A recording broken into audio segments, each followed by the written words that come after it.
Margaret Harrison's hands trembled as she stood frozen behind the tall oak tree in Central Park. Her heart pounded so hard she thought it might burst right out of her chest. Just 10 feet away, a girl with messy brown hair and dirt-covered clothes sat cross-legged on the ground, singing the most beautiful song Margaret had ever heard. But that wasn't what made Margaret's blood turn to ice. The girl was singing to Thomas, her blind 7-year-old son who never smiled anymore, the boy who hadn't spoken a single word in 6 months. And right now, at this very moment, Thomas was laughing. Actually laughing. His small hands were clapping together, and his face was lit up like sunshine after a storm. Margaret's expensive designer purse slipped from her fingers and hit the ground with a soft thud. The homeless girl stopped singing and turned her head sharply toward the sound. When their eyes met, the girl's face went completely white, as if she had seen a ghost. She jumped to her feet so fast she almost fell over. "No," the girl whispered, her voice shaking. "No, no, no. You can't be here. You can't see me. Not yet. It's too soon." Before Margaret could say a single word, the girl grabbed a dirty backpack from the ground and started running. She ran so fast, her torn sneakers barely touched the ground. "Wait!" Margaret shouted. "Please wait! Who are you?" But the girl didn't stop. She disappeared into the crowd of people walking through the park, leaving Margaret standing there with 1,000 questions burning in her mind. Thomas reached out his small hands, searching for the girl who had just made him smile for the first time in half a year. "Where did she go, Mommy?" Thomas asked, his voice small and sad. "Where did the angel go?" Angel? Margaret's mind was spinning like a tornado. What did Thomas mean? And how did that homeless girl know the exact song that Margaret used to sing to Thomas every night before his father died? The song that nobody else in the whole world knew? Grab your popcorn. Before we continue with the story, please like, share, subscribe to this channel, and don't forget to comment where you are watching from on the comment below. Now, let's continue. Margaret Harrison's life had once been perfect. She lived in a beautiful mansion on the Upper East Side of Manhattan. She had more money than most people could count in a lifetime. Her husband, Robert Harrison, owned the biggest tech company in New York. They were the couple everyone talked about at fancy parties. They had everything. But then, on a cold January night, everything changed. Robert's private plane crashed into the mountains during a terrible storm. He was coming home early to surprise Thomas for his 7th birthday. Instead, that birthday became the worst day of their lives. Robert never came home. The rescue team searched for 3 whole days before they found the wreckage. There were no survivors. Thomas took it the hardest. He had always been Daddy's little boy. They did everything together. Robert taught Thomas how to recognize different birds by their songs, even though Thomas couldn't see them with his eyes. Robert read him stories every single night. Robert made Thomas feel like he could do anything in the world, even without his sight. When Robert died, it was like someone turned off all the lights in Thomas's world. He stopped talking. He stopped eating properly. He just sat in his room all day, holding his father's old watch and crying silently. Margaret tried everything. She took him to the best doctors in New York. She hired child psychologists. She bought him every toy imaginable. Nothing worked. The doctors said Thomas was suffering from something called traumatic selective mutism. Big fancy words that basically meant her son was so sad that he had forgotten how to be happy. The doctors said he needed time. But how much time? Margaret wondered. Weeks? Months? Years? Margaret wasn't doing much better herself. She couldn't sleep at night. Every time she closed her eyes, she saw Robert's face. She heard his laugh. She felt his arms around her. Then she would wake up and remember that he was gone forever, and the pain would hit her all over again, like a giant wave crashing on the shore. The mansion felt too big and too empty now. Every room reminded her of Robert, his office with all his important papers, the library where he used to read, the kitchen where he made his famous Sunday pancakes, even the garden where they had their wedding party 7 years ago. Margaret's friends told her to sell the house and move somewhere new. Start fresh, they said. But how could she?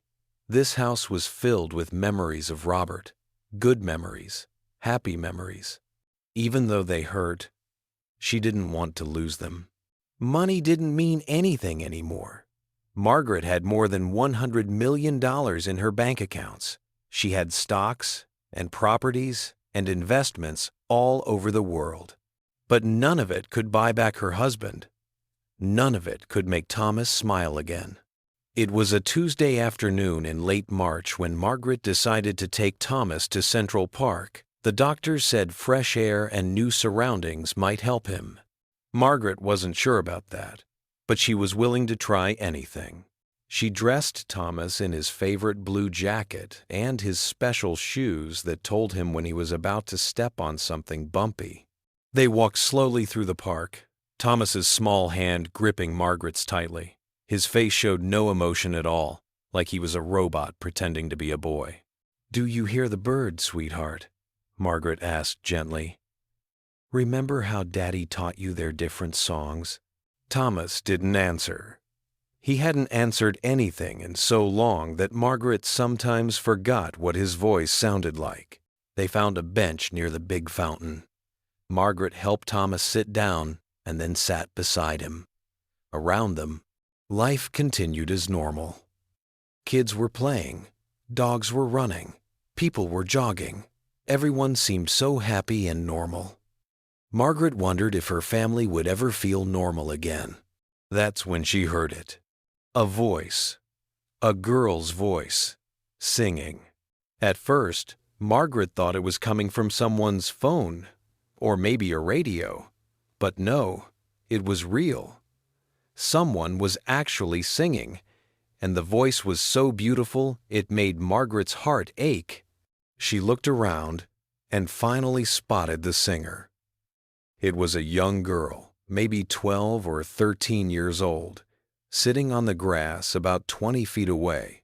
The girl was thin, really thin, like she hadn't eaten a good meal in weeks. Her clothes were dirty and torn. Her brown hair was messy and tangled. She had a small cardboard sign in front of her that said, "Homeless. Please help. God bless." But when that girl opened her mouth to sing, it was like listening to an actual angel from heaven. Margaret watched as people walked by.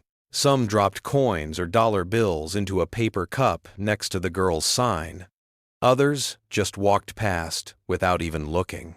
The girl kept singing, her eyes closed, her voice rising and falling like waves on the ocean. Then something incredible happened. Thomas turned his head toward the singing. His blank face suddenly showed interest.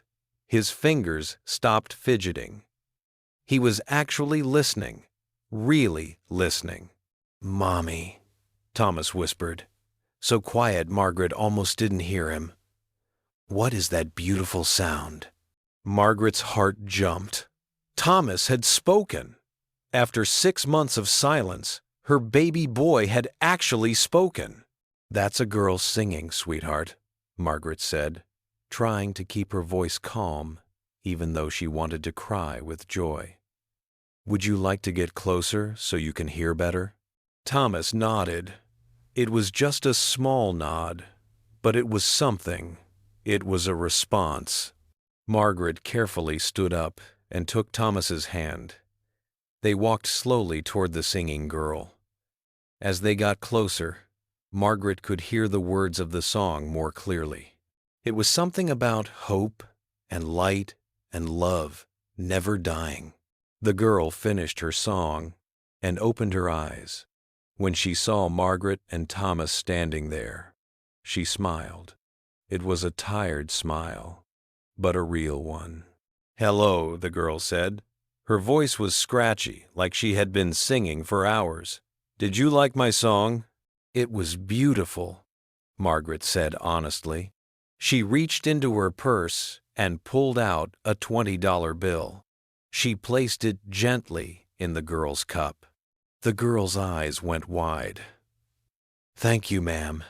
Thank you so much. God bless you." Margaret was about to walk away when Thomas tugged on her hand. "Can she sing more?" Thomas asked, his voice small but clear. "Please, Mommy?" The homeless girl looked at Thomas with kind eyes. "I'd be happy to sing for you, little man. Do you have a favorite song?" Thomas shook his head. "I just like your voice.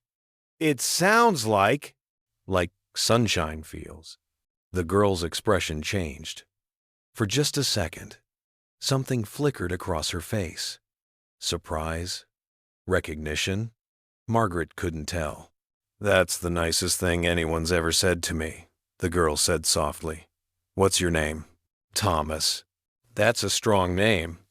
I'm Lily."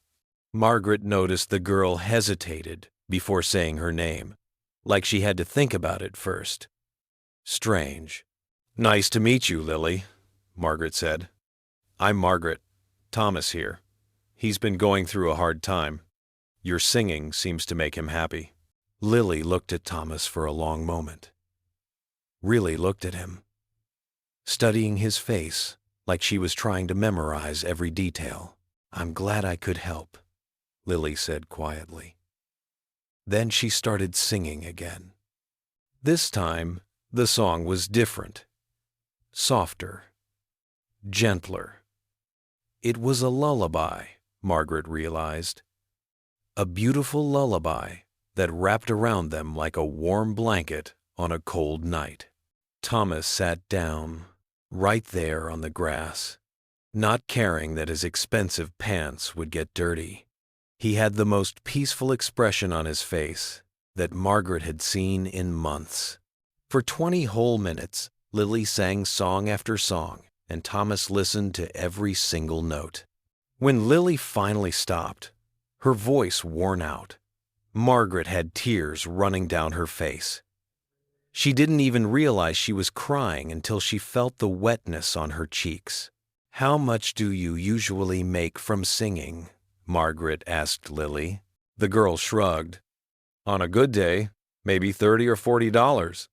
On bad days, sometimes nothing." Margaret made a decision right then and there. "What if I paid you $100 to come to the park every Tuesday and Thursday afternoon to sing for Thomas?" Lily's mouth fell open. $100? Each time? "Each time," Margaret confirmed. Lily looked down at her torn sneakers, then back up at Margaret. "Why would you do that for me? You don't even know me." "Because you made my son smile," Margaret said simply. "And that's worth everything to me." For the next 6 weeks, Lily showed up every Tuesday and Thursday at exactly 3 o'clock in the afternoon. Sometimes, she was already singing when they arrived. Other times, she would be sitting there quietly, waiting. But she was always there, reliable as the sunrise. Thomas started changing. Slowly, like ice melting in spring, he began to come back to life. He talked more. He smiled more. He even started eating better. Lily's singing was like magic medicine that no doctor could prescribe. Margaret found herself looking forward to those park visits too.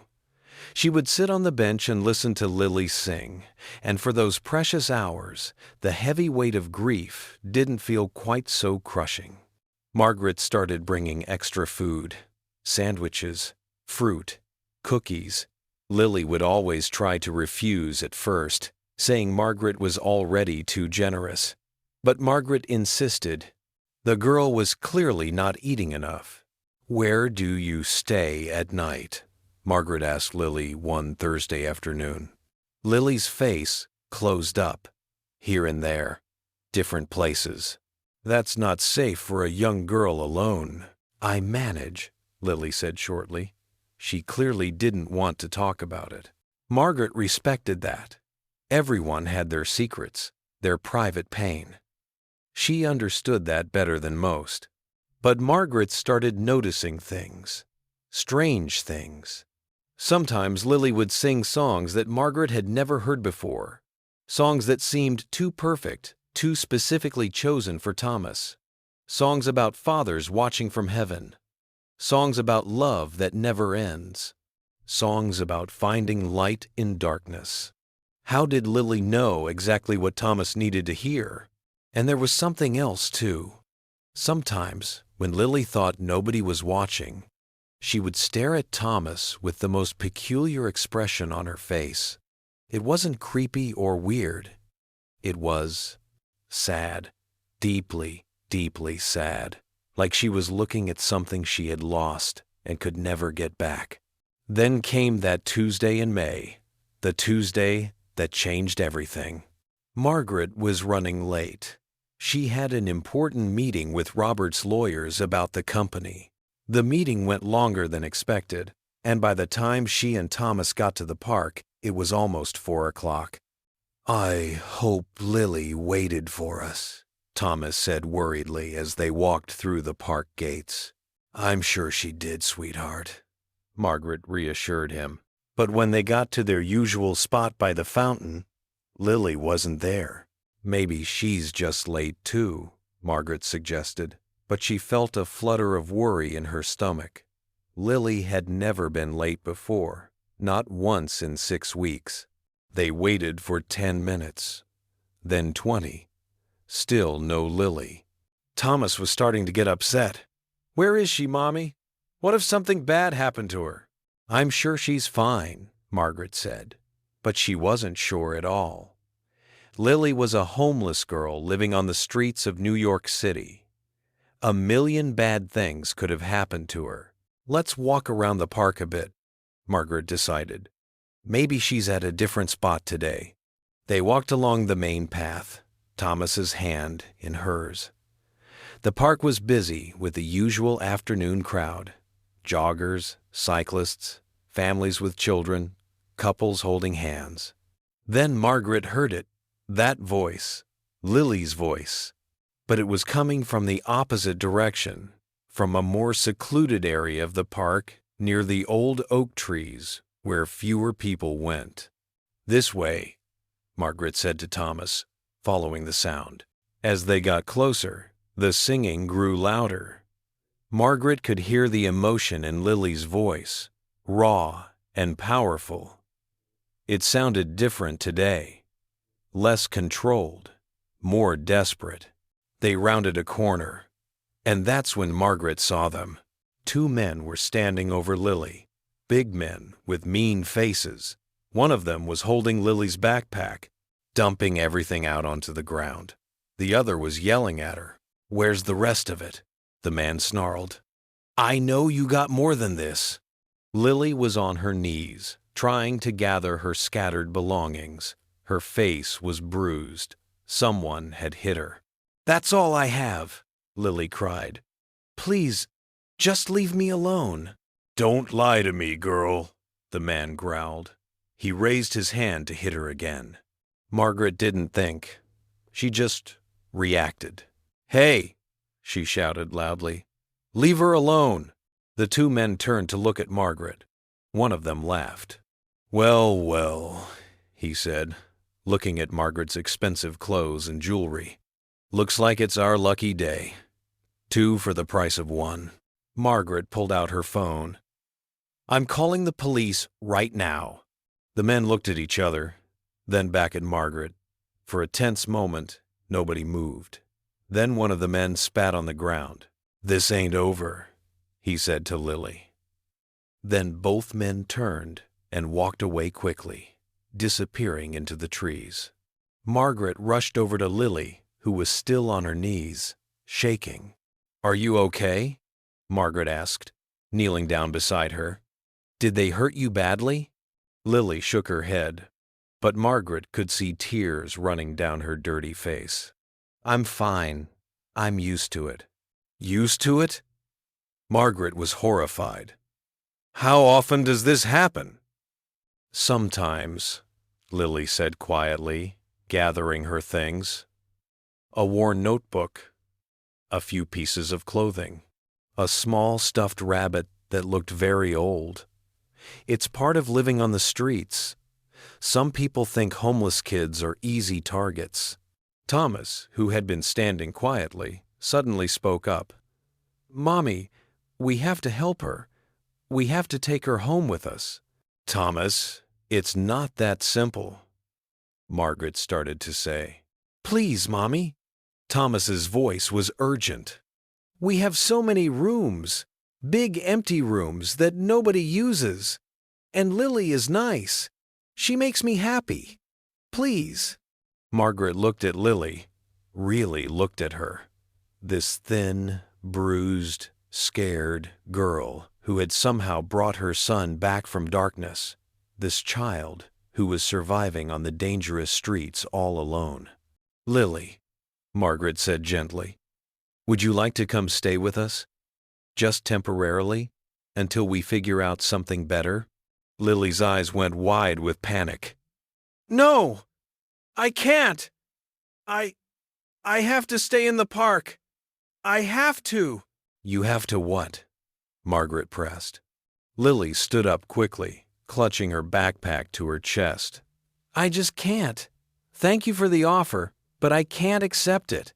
She started to walk away, but Thomas called out, "Will you at least come back tomorrow, please?"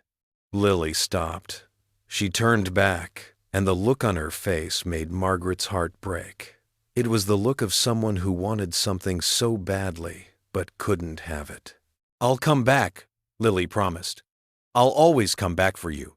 Then she walked away, leaving Margaret and Thomas standing there. That night, Margaret couldn't sleep. She kept thinking about Lily, about those bruises on her face, about the way she had looked so scared when those men were threatening her, about how she had refused help even though she clearly needed it.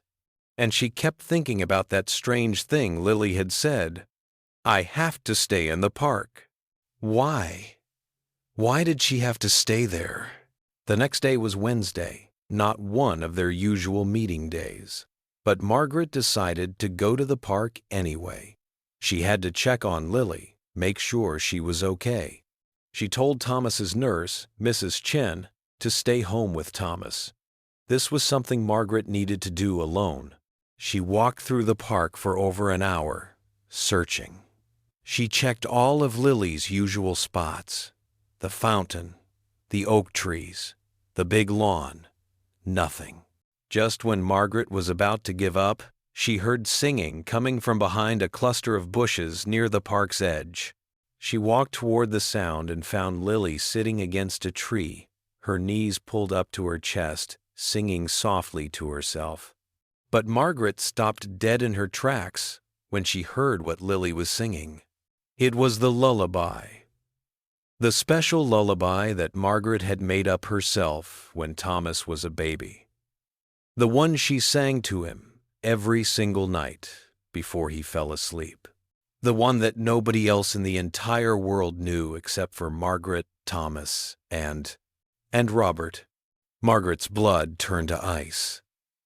Her hands started shaking. Her heart pounded so hard, it hurt.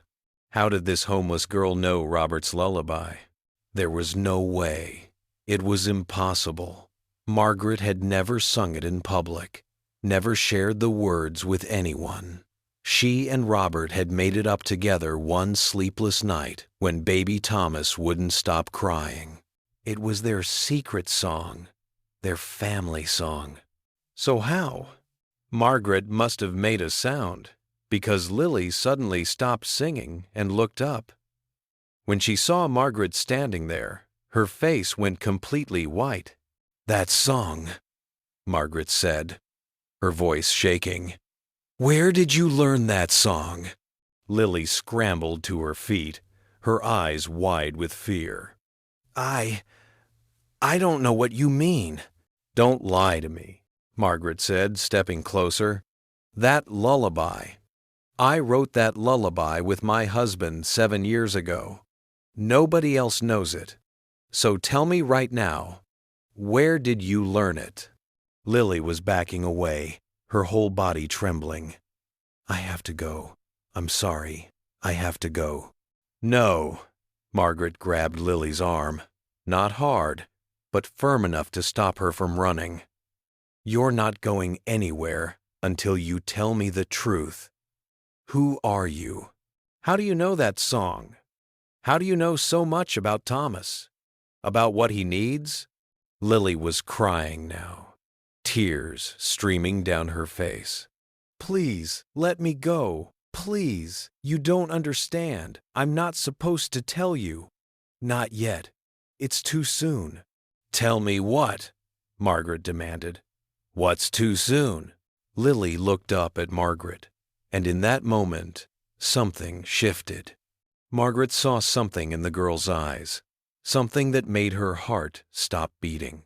The eyes were blue, a very specific shade of blue. The same blue as Robert's eyes, the same blue as Thomas's eyes. No, it couldn't be. "Who are you?" Margaret whispered. Lily pulled her arm free and stepped back. "I'm nobody, just a homeless girl who sings in the park." "That's not true," Margaret said. "Tell me who you really are. Please, I need to know." For a long moment, Lily just stood there, tears running down her face, her whole body shaking. Then she did something that made Margaret's world completely fall apart. Lily reached into her backpack and pulled out a small silver locket. She opened it and showed Margaret what was inside. It was a picture. A tiny, faded picture of 3 people. Robert, Margaret, and a baby girl. Margaret's knees gave out. She almost fell to the ground.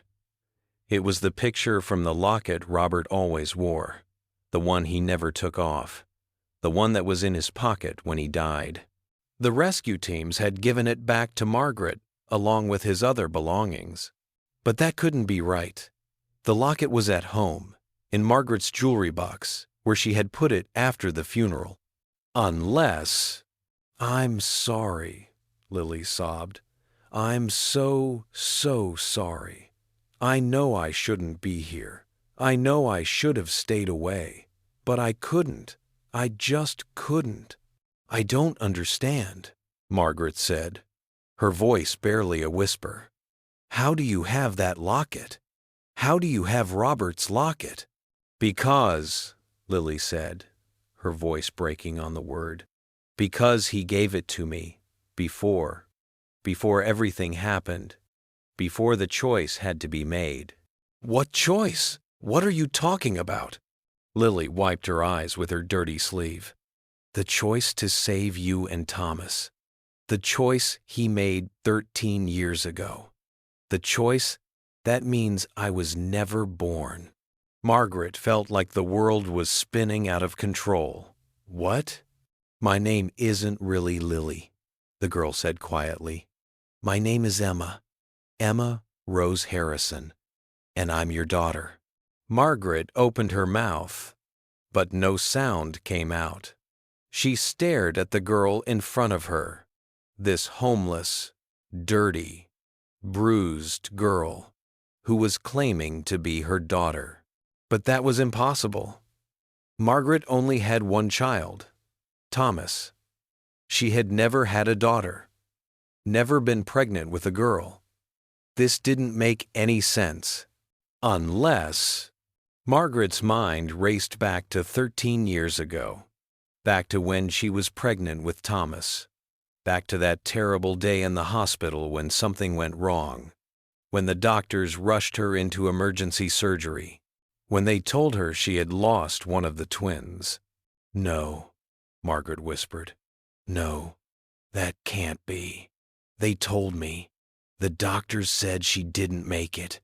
They said one baby survived, and one died. Emma finished, her voice hollow. That's what they were supposed to tell you. That's what had to happen. What are you saying? Margaret's voice was rising. How can you be here if you died? Emma looked around nervously. Not here. It's not safe to talk here. Those men from yesterday, they work for people who can't know I exist. People who are looking for me. What people? Emma, if that's really your name, you need to tell me everything right now. I can't, Emma cried. Not yet. There are rules. If I break them, everything falls apart. Thomas could get hurt. You could get hurt. Then why are you here at all? Margaret demanded. Emma's face crumpled. Because I had to see you. Both of you. Just once. I had to know what it felt like to have a family, even if it could only be pretend. Even if I could only watch from far away. She paused, then added in a whisper, I'm dying, Mom. I have maybe 3 months left, and I needed to spend them near you and Thomas. That's all. Margaret felt like she couldn't breathe. Dying? What do you mean dying? But before Emma could answer, both of them heard shouting. The 2 men from yesterday were back, and this time they had brought friends. 5 or 6 more men, all of them running toward Margaret and Emma. Run! Emma screamed, grabbing Margaret's hand. You have to run right now! If they catch us together, they'll know everything! They'll hurt Thomas to get to me! The fear in Emma's voice was real. Margaret let herself be pulled along as they started running through the park. Behind them, the men were getting closer, their heavy footsteps pounding on the ground. Who are these people? Margaret gasped as they ran. They're called the Collectors, Emma panted. They hunt people like me, people who aren't supposed to exist. They burst out of the park onto the busy street. Cars honked. People shouted. Margaret's designer heels made running difficult, but fear gave her speed. Emma pulled her into an alley. They pressed themselves against the wall, trying to catch their breath, trying to stay hidden. The men ran past the alley entrance, still searching. Why aren't you supposed to exist? Margaret whispered. Emma, please, if you're really my daughter, if any of this is real, you have to tell me the truth. Emma looked at her with those heartbreakingly familiar blue eyes. Because 13 years ago, you were pregnant with twins, a boy and a girl. But something went wrong. The doctor said both babies were in danger. Both babies were going to die unless what? Unless one was sacrificed to save the other. Emma's voice was barely audible. Dad had to make a choice that day. Save the boy or save the girl. He chose Thomas. He chose his son. And I died. But you're here, Margaret said, confused. You're alive. Not exactly, Emma said. I'm what they call a wishborn. A person who was supposed to die but got a second chance through a different path. A path that doesn't follow normal rules. When Dad died in that plane crash, something happened. Something that opened a door that should have stayed closed, and I came through it. Margaret's head was spinning. This is insane. This is absolutely insane. I know, Emma said, tears rolling down her face. I know, it sounds crazy, but it's true. I'm your daughter, Mom. I'm the daughter you never got to meet. The daughter who was never born. And now I'm here, and I'm sick, and I only have a little bit of time left, and I just wanted you to know me. Even if you don't believe me, even if you think I'm crazy. Before Margaret could respond, her phone rang. She pulled it out with shaking hands. It was Mrs. Chen, Thomas's nurse. Mrs. Harrison! Mrs. Chen's voice was panicked. You need to come home right now. Something's wrong with Thomas. He's asking for someone named Emma. He keeps saying his sister is in danger. He won't calm down. He's having some kind of panic attack." Margaret's blood turned to ice. She looked at Emma, who had gone completely pale. "How does Thomas know your name?" Margaret asked slowly. "How does my blind son, who has never met you, know you exist?" Emma's lips trembled. "Because twins share a connection. Even twins who were separated before birth. Even twins who exist in different kinds of reality. Deep down, in the part of him that can't see with eyes, Thomas has always known I was supposed to be there. He's been feeling my absence his whole life. That's why he was so sad after Dad died. Because Dad's death is what brought me here. And Thomas's soul recognized mine the moment I started singing in the park." "This is impossible," Margaret breathed. "I know," Emma said. "But impossible things happen every day. Your son found happiness in my voice. Your husband loved you so much that his last thought before dying was wishing he could give you back the daughter you lost. And that wish was powerful enough to bend reality itself." Margaret stared at this girl, this impossible, homeless, dying girl who claimed to be her daughter. Part of her wanted to run away, to pretend this conversation never happened.